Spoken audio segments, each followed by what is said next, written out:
지금으로부터 500년 전 독일의 비텐베르크 성 교회 문에는 대자보가 붙었습니다. 교황청의 면벌부 판매에 반대하며 교회를 비판하는 개혁의 목소리를 외친 사건의 주인공, 바로 95개의 반박문을 게시한 마르틴 루터였습니다. 중세시대의 라틴어로 된 성경은 성직자들의 전유물이었고 일반 성도들은 성경을 읽거나 배울 수 없었습니다.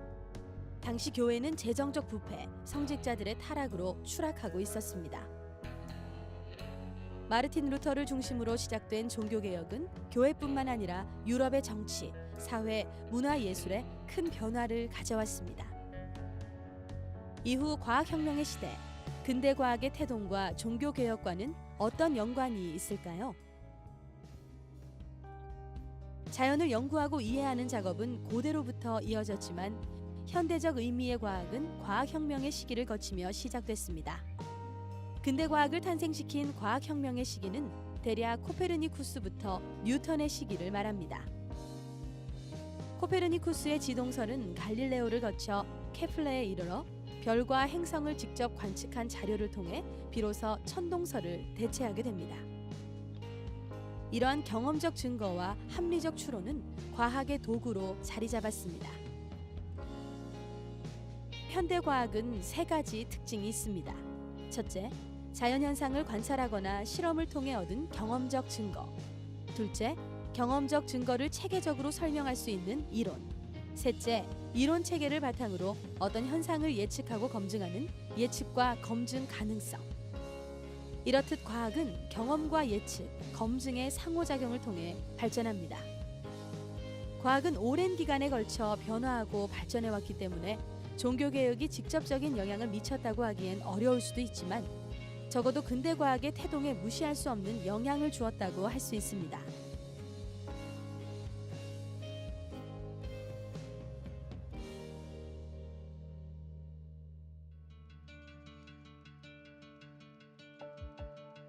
종교개혁은 사제를 통해서만 하나님과 교통할 수 있는 것이 아니라 모든 사람들이 직접 하나님을 만날 수 있다는 시각을 열어줬습니다.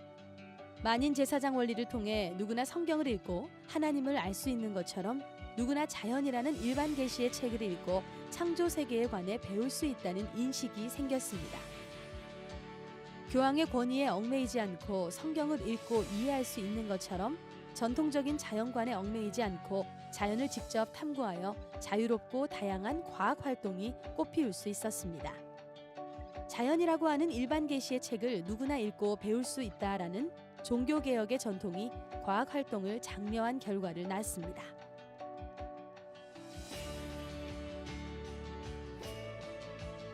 성경의 번역과 복음은 오직 성경으로라는 종교개혁 정신을 가능하게 했습니다.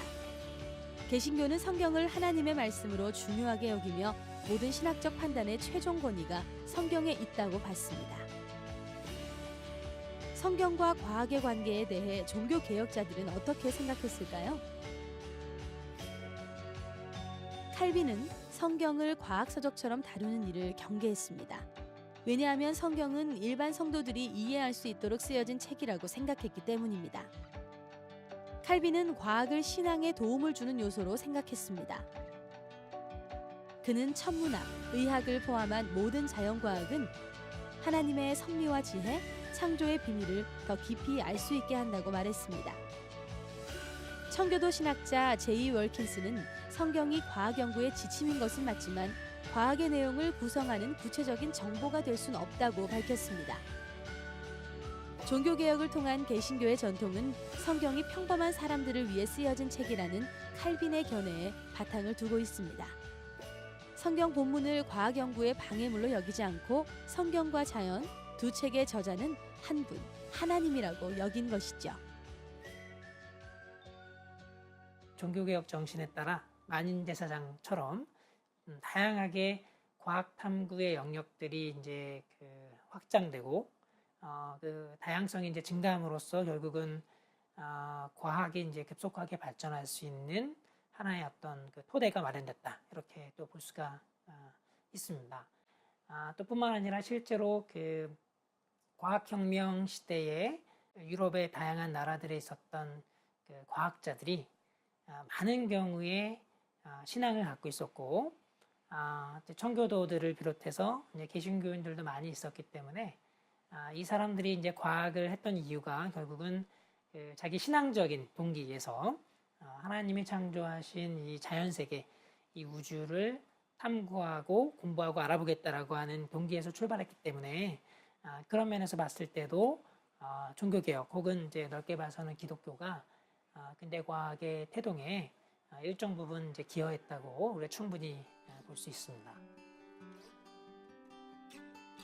이처럼 종교개혁의 정신은 중세에 막혀있던 장애물을 없애고 경험과 관측, 실험을 통해 과학 연구가 활발하게 이루어질 수 있는 밑바탕이 됐습니다. 또한 종교개혁 이후 그리스도인들에게 과학 연구는 피조 세계를 탐구하고 하나님을 찬양하는 지혜의 도구였습니다.